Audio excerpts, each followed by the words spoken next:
আসসালামু আলাইকুম। এখন আমরা অর্ডার স্ট্যাটিস্টিক্স এগুলো দেখবো। তো এখন পিডিএফ অর্ডার স্ট্যাটিস্টিক্স পিডিএফ এর ফর্মুলা জানি আমরা এটা, আর সিডিএফ এর ফর্মুলা এটা জানি, না জানলে মুখস্থ করতে হবে। এখন এখানে এইটুকুকে যদি আমরা নিউমারেটর, এইটুকুকে যদি আমরা সিডিএফ অফ এক্স বলি, আর এইটুকুকে যদি আমরা পিডিএফ অফ এক্স বলি, সমস্যা তো নয়।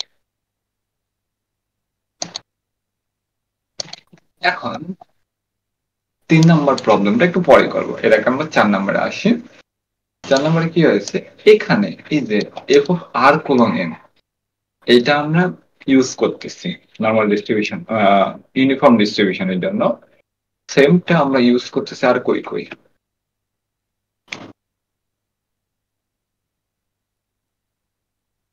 আচ্ছা, প্রবলেম 5-এও সেম ইউজ করতেছি, 4-এ ইউজ করতেছি, 5-এ। আচ্ছা, 5 দুইটা হাই গেছে, তো এখানেও একটা ইউজ করতেছি। এরপরে প্রবলেম 6-এ ইউজ করতেছি, প্রবলেম 7-এ ইউজ করতেছি, এবং প্রবলেম 8-এ ইউজ করতেছি। Same function normal uniform distribution order statistics এর যে এইটার ফর্মুলা, এটা আমরা মাল্টিপল জায়গায় ইউজ করতেছি। অর্ডার যতগুলো প্রবলেম আছে, একটা প্রবলেম বাদ দিয়ে বাকি সবগুলোতে আছে। তাহলে এটা একটু এক্সপ্লেন করি কিভাবে কি হচ্ছে। প্রথমত আমরা পিডিএফ অফ এক্স বের করতেছি, কি ইউজ করে, ডি ইউনিফর্ম ইউজ করে। এরপর সিডিএফ অফ এক্স বের করতেছি আমরা পি ইউনিফর্ম দিয়ে। এরপর নিউমারেটরটা কি, n factorial divide by r minus 1 into n minus r factorial. Probability distribution তাহলে কি হবে, numerator into capital F of X to the power R minus 1 into 1 minus capital X to the power n minus r into PDF of X. সবশেষে return করে দিচ্ছি এটাকে। তো return না করে দিই, শুধুমাত্র এইটুকু যদি এই লাইনের মধ্যে রাখি, তাও এটা রিটার্ন হবে বাই ডিফল্ট। কোথায় দিন একটা করছিলাম এরকম করে, এই যে এটা মানে রিটার্ন। তো এটা আগে প্রথমত দেখি, এখানে যদি আমি দেখতে যাই এটা, তারপর এ এর মান একটা নিলাম আর বি এর মান একটা নিলাম, তারপর এক্স এর মান নিলাম, যে এ থেকে বি পর্যন্ত 100টা ভ্যালু দেবো। লেন ডট আউট মানে 100টা ভ্যালু আমাদেরকে দিবে। আর এর মান আর এন এর মান ধরলাম আপাতত। তাহলে রান করতে গেলে এখানে কি বলতেছে, error in P uniform could not find function P uni. আচ্ছা, বানানটা কি ঠিক আছে, পি ইউ, বানান ভুল। এবার রান করি। হুম, আমরা কিন্তু ভ্যালু গুলা দিয়ে দিচ্ছে, প্রতিটা এক্স এর বিপরীতে আমাদেরকে একটা করে মান দিয়ে দিচ্ছে, অর্ডারের মান। তাহলে আমাদের এখন একটা ফাংশনের কাজ শেষ। আর কি কি ফাংশন হতে পারে, এই যে একটা ফাংশন, এই ফাংশনটা এখন দেখি।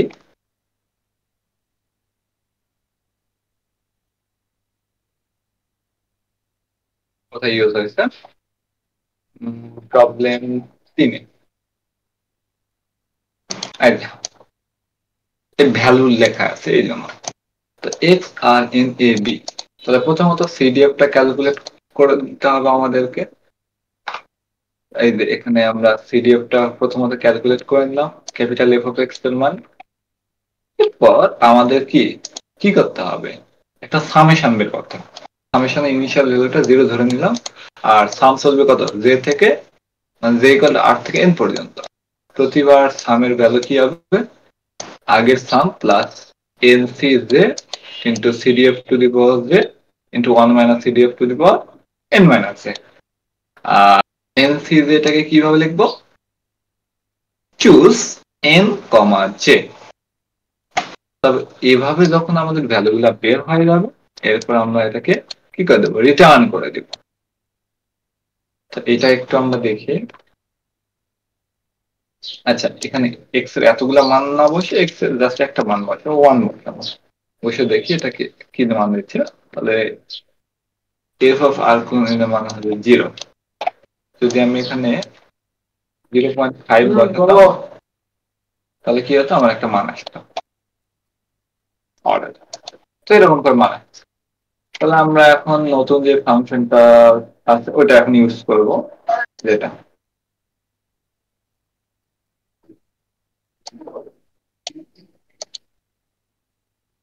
এটাকে এখন যদি আমি ইউজ করতে যাই, F of R colon N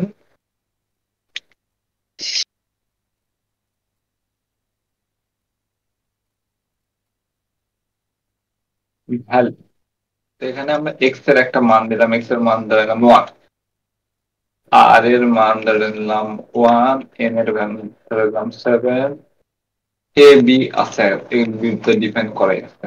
তাহলে আমি রান করি, আমার দেখাবে 1। এটার মান যদি আমি 2 বসাই তো আমার 1 আসবে। এটার মান যদি আমি 0.5 বসাই তাহলে আমার 0.99, আর এখানে 0.5 বসাই অন্য একটা মান আসবে। তাহলে সিডিএফ এর মানটা আমাদের বের হয়েছে। নেক্সট আরেকটা জিনিস শিখবো তারপরে এই ভিডিওর জন্য, এটা কি মোমেন্ট বের করার একটা ফাংশন, এই যেটা। তো মোমেন্টের ফাংশন এখানে প্যারামিটার কি হবে, এখানে আমার প্রথমত আর এর দরকার, মানে এক্স এর দরকার নাই, এখানে কে এর মান, আর এর মান, এন এর মান, এর মান, এই কয়েকটা ভ্যালু আমাদের দরকার। এখন আমরা ইন্টিগ্রেট করব কাকে, x to the power K into PDF এর মানটা। এই যে পিডিএফ এর মানটা এইভাবে আসবে, আমার এই ফাংশন তো ক্রিয়েট করাই আছে, তো এটা ইউজ করব। তাহলে x to the power K into এটা, এটা একটা ফাংশন ধরে সেটাকে আমরা কি করব, এ থেকে বি পর্যন্ত আমরা ইন্টিগ্রেট করব। তো যেটা মান আসবে সেটা মোমেন্ট নাম দিলাম, সেটার ভ্যালুটা আমরা আর এটাকে রিটার্ন করব। ওকে, আচ্ছা মোমেন্টের ফাংশন জিনিসটা ওকে লিখি,